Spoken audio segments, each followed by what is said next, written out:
नमस्कार सर्वांना, श्री स्वामी समर्थ. आपल्या सर्वांचे पुन्हा एकदा मनपूर्वक स्वागत आहे माझ्या या चॅनलमध्ये. दिनांक 19 मार्च ते 27 मार्च या कालावधीमध्ये आहे चैत्र नवरात्री. तर या नवरात्रीमध्ये आपल्याला कोणत्या अशा विशेष सेवा, उपाय आणि कुठल्या अशा स्तोत्रांचे पठण आपल्याला करायचं आहे आणि त्याची फलश्रुती काय ही संपूर्ण माहिती मी आपल्याला या व्हिडिओमध्ये सांगणार आहे. अत्यंत महत्त्वपूर्ण व्हिडिओ आहे, त्यामुळे शेवटपर्यंत बघा आणि आपण जर चॅनलवर नवीन असाल तर व्हिडिओला लाईक करून चॅनलला सबस्क्राईब जरूर करा. चला तर मागच्या व्हिडिओला सुरुवात करूया. बघा 19 तारखेला आहे गुढीपाडवा. जेवढं महत्त्व अश्विन नवरात्रीला आहे तेवढंच महत्त्व चैत्र नवरात्रीला देखील आहे. बघा अश्विन नवरात्रीमध्ये आपण जशी आई भवानीची किंवा आपल्या कुलदेवीची सेवा उपासना करत असतो त्याचप्रमाणे उपासना आपल्याला या नवरात्रीमध्ये देखील करायची असते. ज्यांच्याकडे घटस्थापनेची पद्धत असते, अर्थात चैत्र नवरात्रीमध्ये ज्यांच्याकडे घटस्थापनेची पद्धत असते त्यांनी या कालावधीमध्ये घटस्थापना जरूर करावी. ज्यांच्याकडे घटस्थापनेची पद्धत नाही त्यांनी फक्त सेवा केलं तरी सुद्धा चालू शकतं.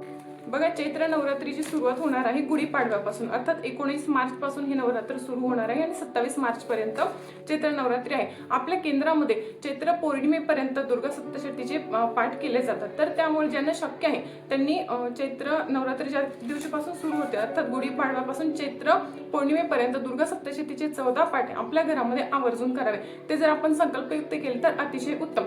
बघा आई भगवतीच्या सेवेमध्ये उच्च कोटीची सेवा म्हणजे श्री दुर्गा सप्तशती या ग्रंथाचं वाचन किंवा पठण करणे. ज्यांना रोज एक पाठ करणे शक्य नाही त्यांनी रोज 2 अध्याय वाचले तरी सुद्धा चालू शकतं. बघा काहीच न करण्यापेक्षा काहीतरी केलं तर अतिशय उत्तम. दुर्गा सप्तशती पाठ करत असताना देव्या कवच पासून ते क्षमा प्रार्थना स्तोत्रपर्यंत 13 अध्याय वगैरे आपल्याला संपूर्ण हे एक पाठ करायचा असतो. एक पाठ करायला कमीत कमी 1.5 तास एवढा वेळ लागतो, पण अत्यंत उच्च कोटीची सेवा आहे.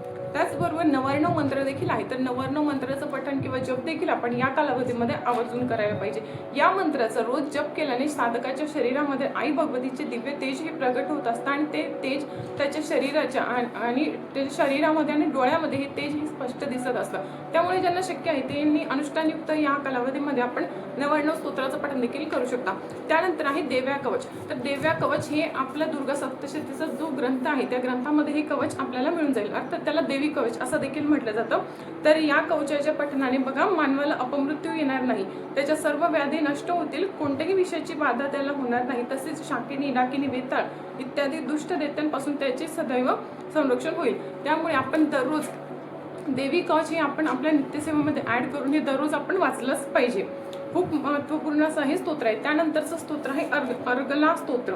हे स्तोत्र देखील आपण जेव्हा दुर्गा सप्तशतीचा संपूर्ण पाठ करतो, अर्थात एक पारायण संपूर्ण करतो, तर देवी कवच पासून हे जे स्तोत्र आहे ते सुरू होतात. आधी आपल्याला स्तोत्र वाचायचे असतात, नंतर 13 अध्याय आणि नंतर क्षमा प्रार्थना वगैरे आपल्याला वाचायची असते. अर्गला स्तोत्राचं महत्त्व काय आहे ते मी सांगते. दुर्गा सप्तशतीचा पाठ केल्याने जे फळ मिळते आणि त्या फळांना येणाऱ्या अडथळ्यांना जखडून लावण्याचे सामर्थ्य या स्तोत्रामध्ये आहे. आणि या स्तोत्राचे निर्माता भगवान श्री विष्णू आणि माता लक्ष्मी आहे. या सप्तशतीचं स्तोत्राच्या पठणाने संपत्तीची म्हणजेच संपत्ती, गाजी, रथ, घोडे, शेती इत्यादी 700 प्रकारची प्राप्ती होते. त्यानंतरचं अजून एक महत्त्वपूर्ण स्तोत्र जे दुर्गा सप्तशती ग्रंथामध्ये आहे ते आहे कीलक स्तोत्र. कीलक याचा अर्थ होतो बंधन. या स्तोत्राच्या पठणाने सप्तशती पाठाचे फळ प्राप्त होत असताना जे प्रतिबंध होईल त्या प्रतिबंधालाच बांधून ठेवण्याचे कार्य हे स्तोत्र करत असते. हे भगवान शंकराने निर्माण केले असून त्याची देवता श्री महालक्ष्मी आहे आणि या स्तोत्रायोगे मनुष्य संपत्तिमान होतो व त्याला मोक्ष संपत्तीची प्राप्ती देखील होते. या स्तोत्राच्या पठणाने साधकाच्या हृदयात साक्षात चंडिका देवी वास करत असते असंही म्हणत असतं. त्यामुळे कीलक स्तोत्र हे देखील खूप महत्त्वपूर्ण आहे. त्यानंतर अजून एक महत्त्वपूर्ण स्तोत्र म्हणजे सिद्धकुंजिका स्तोत्र. ज्यांना श्री दुर्गा सप्तशती पाठाचं दररोज पाठ करणे किंवा पारायण करणे शक्य नाही त्यांनी सिद्धकुंजिका स्तोत्राचं पठण केलं तरी सुद्धा चालू शकतं. या 9 दिवसामध्ये आपण सिद्धकुंजिका स्तोत्राचं अनुष्ठान देखील करू शकतो. त्याचंही खूप चांगलं फळ आपल्याला नक्कीच मिळत असतं. बघा सिद्ध कुंजिका याचा अर्थ होतो, कुंजिका याचा अर्थ होतो किल्ली. आणि या स्तोत्राच्या पठणाने संक्षिप्त स्वरूपात सप्तशती पाठाचे फळ मिळते. म्हणजे जेवढं फळ आपल्याला एक दुर्गा सप्तशती पाठाने मिळत असतं तेवढंच फळ आपल्याला या एका स्तोत्राच्या पठणाने मिळत असतं. या स्तोत्रालाच म्हटलेलं आहे कुंजिका पाठ मात्रे दुर्गा पाठ फलम लभेत. तर सिद्धकुंजिका स्तोत्राच्या नित्य पठणाने सर्व प्रकारच्या बाधा त्वरित नष्ट होऊन अपरिमित सौख्य प्राप्त होते. त्यानंतरचं अजून एक स्तोत्र म्हणजे रात्री सुक्त. रात्री सुक्तात रात्री देवीची प्रार्थना दिलेली आहे. देवी अथर्वशीर्षात देवीने आपण कोण आहोत हे देवांना सांगितले आहे. तर रात्री सुक्त हे देखील आपल्याला श्री दुर्गा सप्तशती या ग्रंथामध्ये मिळून जाईल. त्याचं पठण देखील आपण दररोज करू शकतो. असे जे विविध प्रकारचे स्तोत्र मंत्र आहे त्याचा विविध काहीतरी वेगळा परिणाम किंवा त्याचं काहीतरी वेगळं फळ हे आपल्याला नक्कीच मिळत असतं.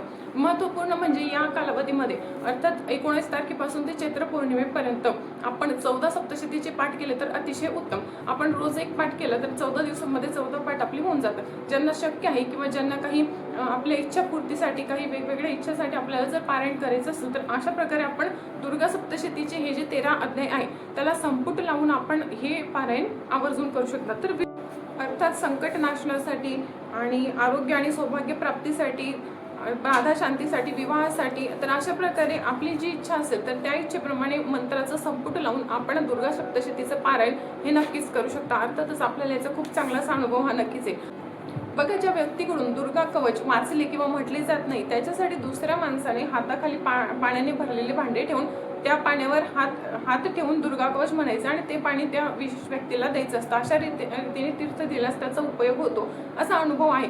बघा, कुंजिका कवच, अर्गला, कीलक ही सिद्ध स्तोत्रे आहे. संपूर्ण स्तोत्रांनी अनेक कामे तर होतातच, पण अर्गला स्तोत्रातील एक मंत्रानेही मनोपसित साध्य झाल्याची उदाहरणे आहेत. जारण मारणादी जोर क्रिया थांबवून मंगल घडवण्याची ताकद या दुर्गा सप्तशती पाठ उपासनेमध्ये आहे. त्यामुळे ज्यांना शक्य आहे त्यांनी या नवरात्रीच्या कालावधीमध्ये आवर्जून दुर्गा सप्तशतीचं पठण आणि पारायण हे अवश्य करावं. सांसारिक अडचणींसाठी कुलदेवीची सेवा ही विशेष फलदायी ठरत असते.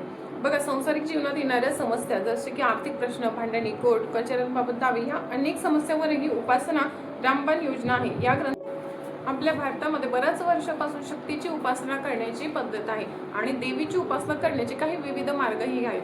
बघा, आपण जेव्हा सप्तशतीचं पाठ करत असतो तेव्हा सप्तशती पाठ ऐकण्यासाठी देवी स्वतः तिथे हजर असते असा काही साधकांचा अनुभव आहे. त्यामुळे मी तुम्हाला व्हिडिओमध्ये जे स्तोत्र मंत्र सांगितलेले आहे त्याचं पठण आपण या 9 दिवसांमध्ये आवर्जून करायला पाहिजे. त्याचबरोबर ज्यांना श्री दुर्गा सप्तशती हा ग्रंथ वाचणे खरोखरच शक्य नाही त्यांनी सिद्ध कुंजिका स्तोत्राचं पठण आवर्जून करायला पाहिजे किंवा जे देवी कवच आहे, अर्गला स्तोत्र आहे, कीलक स्तोत्र आहे, ज्याचं वेगवेगळं महत्त्व आहे त्या कमीत कमी त्या स्तोत्रांचं पठण तरी आपण या 9 दिवसांमध्ये आवर्जून करावं.